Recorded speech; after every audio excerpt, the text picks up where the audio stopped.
Hey, hey, hey, welcome to today's episode of the podcast. I'm Heather McConaughey, your host. For those of you who are new here, welcome. I'm a trained and licensed registered nurse with over 6.5 years experience as a clinical nurse. I was an online weight loss coach for 5 years, and now I am an intuitive eating counselor who helps women ditch dieting, who helps women heal their relationship with body and food. And I'm really excited to bring today's episode to you today. It's a little bonus episode where we're going to talk about sugar, that 5-letter word that seems to just drive so many of us crazy. Before we dive into today's episode, I would so appreciate if you're a loyal listener of the podcast, if you would just pop down and give the podcast 5 stars and leave a review. There's no ads on my podcast, and this is just my gift of my knowledge to you for free. So something you could just do back in return to me that I would so appreciate is leave a review and rate the podcast for me. If you're new here, it's your first time listening to me, no pressure at all to do that. But if you're a loyal, regular listener, would you please do that? I would so appreciate it. Okay, so let's dive into today's episode. So the title of today's episode is, should you quit sugar or should you keep eating it? Part of the reason I wanted to do this episode was for a few reasons. First, I actually went through and looked at which of my podcast episodes over the past 4.5 years, which is how long I've been doing this podcast, which of the episodes got the most downloads. You can actually see this in your software as a podcast host. And the episode of the podcast that got the most downloads was the episode that I did called How to Quit Sugar in 30 Days. And that's like a very appealing kind of topic for a lot of women because they feel addicted to sugar. And I realized that so many women are struggling in their relationship with sugar and understanding sugar. And so I feel like passionate about talking about this topic because I think women are very confused about how to interact with sugar and think about it. The second reason that I wanted to do this episode is because my own relationship to sugar has changed and my approach to coaching clients about sugar has also changed. So I wanted to update my philosophy on sugar for you and let you know that I no longer really believe in quitting sugar. I'm of course going to leave that episode up because I want people to see my journey and see my evolution, but I want to give you a different way to approach it. So today we're going to be discussing, should you keep sugar in your diet or should you quit it? Also, I just want to talk about the word diet and define that word again, because it's a word that has many meanings and can be used in different contexts. So when I talk about, should you keep sugar in your diet? When I use diet like a noun, typically what I'm talking about is just like, how do you eat every day today? What are you putting in your body? Another way you could think of the word diet is like, what's your eating plan? What's on the menu today? Like, just what do you eat? But another meaning of the word diet, both as a noun and as a verb, is to modify our eating and or exercise in order to shrink our body or keep it small.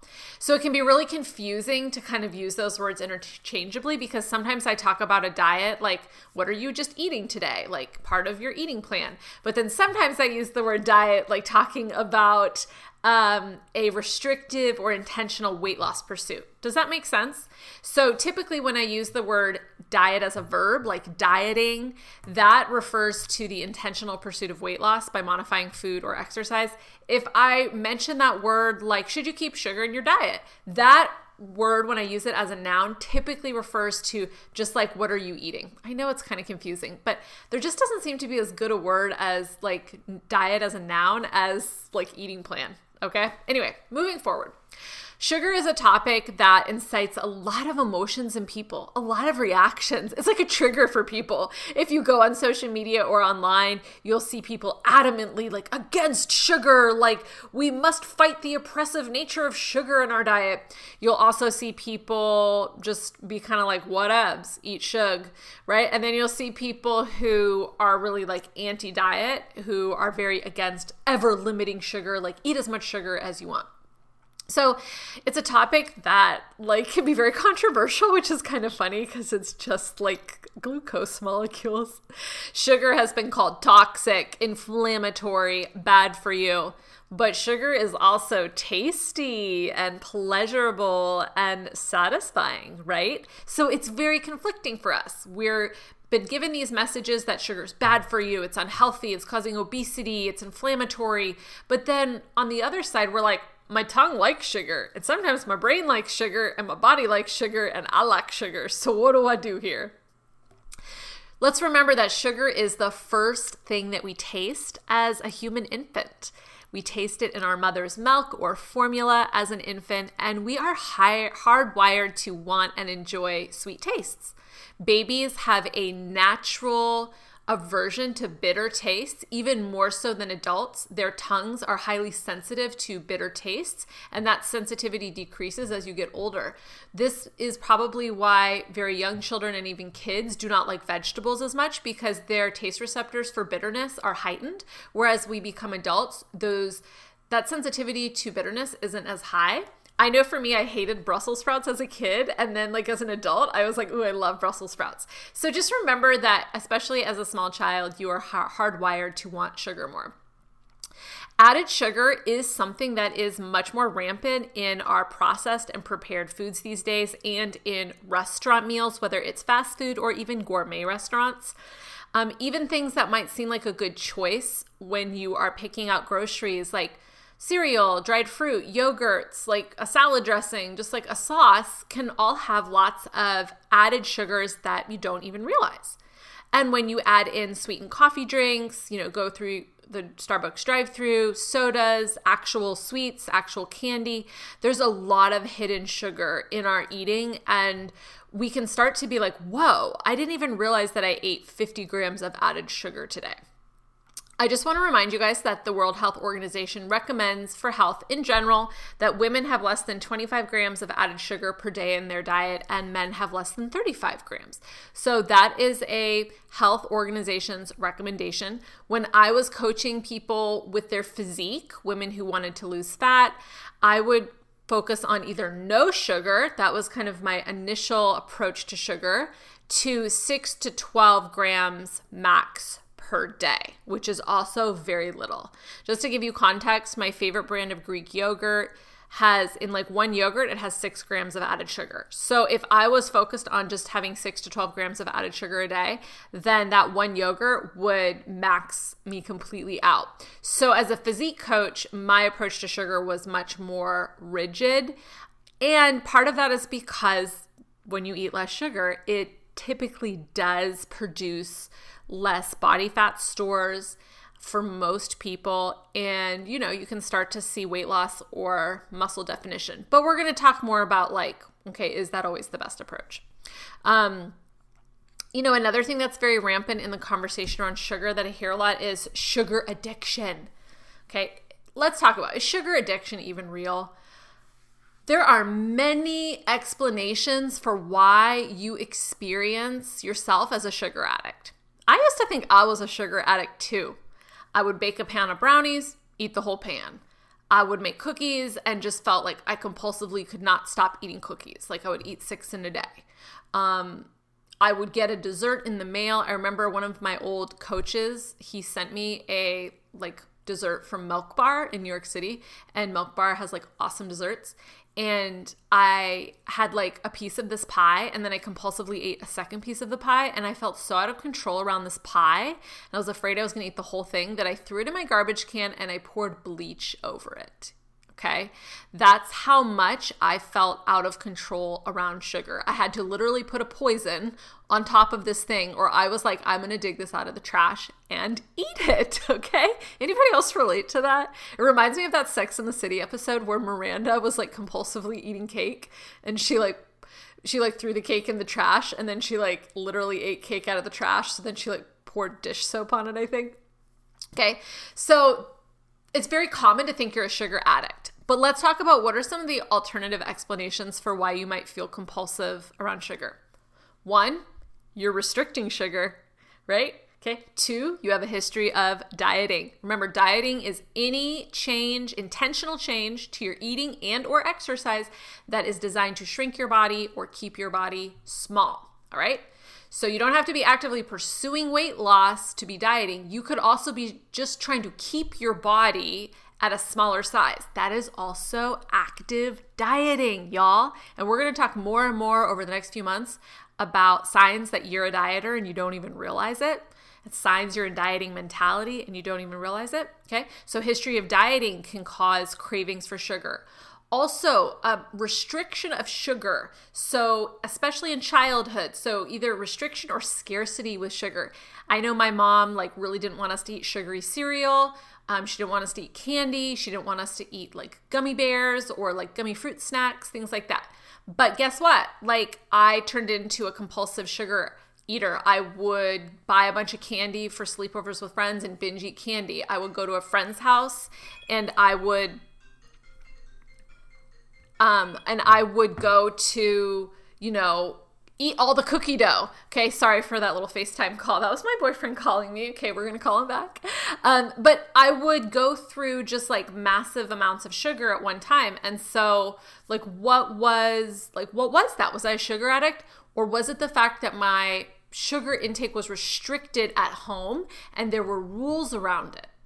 Okay. Another thing that could be causing you to overeat sugar is a feeling of like emotional distress and not having good coping mechanisms and healthy coping mechanisms for dealing with that. Okay. So we can see there's lots of potential explanations for overeating sugar that have nothing to do with quote unquote addiction. Remember, the formal technical definition of addiction is when you are lying, cheating, and stealing to support your substance habit. You could be dependent on a substance, but not an addict. But when you start lying and cheating and stealing in order to hide your habit, support your habit, that's an addiction. All right. So no one has ever robbed a bank to support their sugar habit. Never happened. Okay. So, and if you're lying about your sugar intake, that could just be related to like shame because of diet culture, not because you're actually an addict. So I really want you to question this concept of sugar being addictive, if that's really real. Also, all carbohydrates break down into glucose in the body. So it makes no sense to say that you're addicted to sugar if you're eating sweet potatoes, which also break down into sugar. All right. So I really want you to just question this belief that you may have that sugar is addictive and that you might be a sugar addict. There's another thing called habituation, which we've talked about if you've listened to some of my other episodes, which is repeated exposure to a food, which lessens the intensity of the reward you get from the food. So novelty creates higher levels of reward in us, in our human brain. And so when you repeatedly expose yourself to a food, it becomes highly habituated and you are going to be much less likely to overeat it. Foods that you restrict are very low on habituation, and so they're very vulnerable to being overeaten. Okay.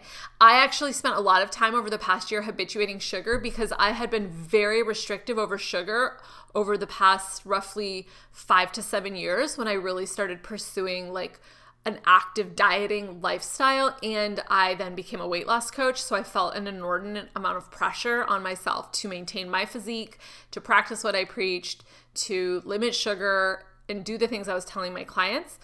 So over the past year, like I've actually taken a lot of time to habituate sugar, and it's fascinating to me now how I can keep like sugary things in my house that I used to compulsively overeat, and like I forget about them, they get stale, I have to throw them out, they get freezer burn, and now I only eat sweets when I like really want them. So it's a really cool journey that I've been on habituating sugar. So I want to just share my approach to sugar now with you. So the first thing is that I'm going to speak personally what I do now, and then we can kind of extrapolate it to your situation and talk about how it applies to you. The first thing is I choose foods that I absolutely love that have real sugar when I'm craving something sugary. So that means that like I've discovered I love chocolate ice cream. I've discovered I don't love every flavor of ice cream, but some like rich, dark chocolate ice cream really hits the spot for me. I used to buy like low fat, low sugar ice cream, no more, just give me the real thing. I also love a high quality Greek yogurt that has sugar. I love a good cookie, like a homemade chocolate chip or M&M cookie. Those are like my absolute two favorite types of cookies, okay? My boyfriend and I went out for dinner the other week and I got a butterscotch budino. We shared that for dessert and oh my gosh, I love butterscotch, like love butterscotch caramel flavors. So if I'm going to eat sugar now, I absolutely choose a food that I like love. The second thing that I do with sugar is if a lower sugar option is available and it's still satisfying to me, I will often choose that one. Because one, I do know that the more sugar that I eat, the more likely I am to gain extra weight. And so in my mind, I don't want to ever like deprive myself of food and like the pleasure of a food in order to like keep my body small. That's just not a goal that interests me anymore. It doesn't align with my values. But if I'm going to get the same level of satisfaction from the lower sugar food, then like I don't see the need to like add extra calories into my body. Does that make sense to y'all? So for example, I love strawberry jam, but I find many commercial jams like very sweet. And I actually love the reduced sugar strawberry jam from Trader Joe's. They have apricot flavor, raspberry, and strawberry that I've seen. I've actually only ever tried the strawberry, but I love it. And I think I'm going to try the raspberry next. But I still find that completely satisfying. It completely satisfies my craving for jam flavor. And I still find it plenty sweet. I'll often choose diet lemonade because, again, it fully satisfies me. I'll put stevia in my iced coffee because I actually prefer the flavor of that to real sugar. So it's not that I just eat a ton of sugar now. I'm still aware of how much sugar I'm eating, but I don't count it and I don't obsess over it. And I try to only choose foods that I really love when I'm going to eat sugar.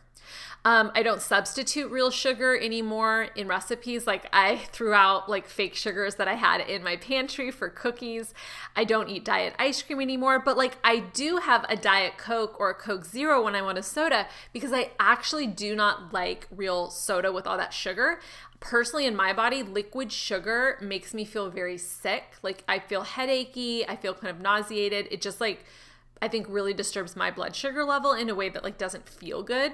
So I will do that. But like I don't substitute bananas for sugar in baked goods anymore. Like I realized I don't really like cookies cooked with banana. I actually realized I don't really like banana that much. It's probably because I ate so much of it over the past 7 years because in my mind, a banana had become a safe food. It had become a food that I was allowed to eat. And it was sugary. So if I was going to have like a sweet taste, I would force myself to eat banana. And now I'm like, I don't want to eat a banana. Okay. Very rarely do I crave banana now. Okay. And so I'm aware of the sugar that I'm eating, but I don't obsess over it. Like if a teriyaki sauce has sugar and I really want a teriyaki ball, so be it. It's fine. I'm not going to like obsessively try to find a low sugar teriyaki sauce that I don't actually like. One of the cool things about intuitive eating is you get really in touch with what you do and do not like. So I tried a Frappuccino a few months ago and I hadn't had one for a long time. I used to think I really liked them. And I honestly found it disgusting. Like it didn't have any coffee flavor. It just tasted like sugary milk to me. And I just didn't like it. But I have discovered that like I do like coffee ice cream. So it's just been like a really interesting journey. The other thing I did is I made sure I habituated sugary items that I felt out of control around. So I did this with cookie dough, M&Ms, cookies, and now I like fully enjoy them. Okay, like fully enjoy them. Don't find myself binge eating them. I find myself satisfied with smaller portions, and yeah, it's been really cool. Another thing I do now is I try to really eat mindfully without distractions, like try not to eat while working, try not to eat while watching screens. I still sometimes like eat a meal while watching a movie because I find that enjoyable, but in general, I try to eat without distractions so I like fully enjoy something. If I crave something that has sugar, I allow myself to eat it. The other day I was at Whole Foods meeting some friends. I had gotten like a decaf latte. And I often like to eat something with sugar in the afternoon. This is the other cool thing with intuitive eating. You will start to discover that you have certain taste preferences at certain times of the day. So for example, in the morning, I always like to have something sweet first thing in the morning, like granola or yogurt or fruit to really get my carbohydrates up. And then I like to have more of a savory breakfast, typically like eggs and a croissant. Sometimes I'll have something sweet, but it's often a more savory approach, like avocado toast with eggs. And then like lunch is usually savory, but then when 3 p.m. rolls around, I crave something sweet. And I've learned that like I actually feel fine if I eat something sweet. It doesn't destroy my blood sugar. I also will often eat a little protein snack in the afternoon, but like if I'm craving sugar in the afternoon, I'll do it. So I was at Whole Foods the other day, got myself a decaf latte. I had brought a little cookie that I had at home, and then I saw these little pecan clusters, and that sounded really good to me. And I was like, ooh, I want to try a pecan cluster. And so I had a pecan cluster and a cookie and my iced latte, my decaf latte, and it was highly enjoyable. And then for dinner, I craved something savory. So I allow myself to eat it if I want it for a snack. I am aware that sugar does increase fat stores on my body more easily, just my genetic makeup. And so I'm aware of my sugar content, but I'm not obsessive. So for example, I won't have a full sugar soda, not because I'm trying to keep my body small. It's because I truly don't enjoy that. All right. So I try to really tune into my body and what sounds good and what I actually need. And I use that to guide my choices.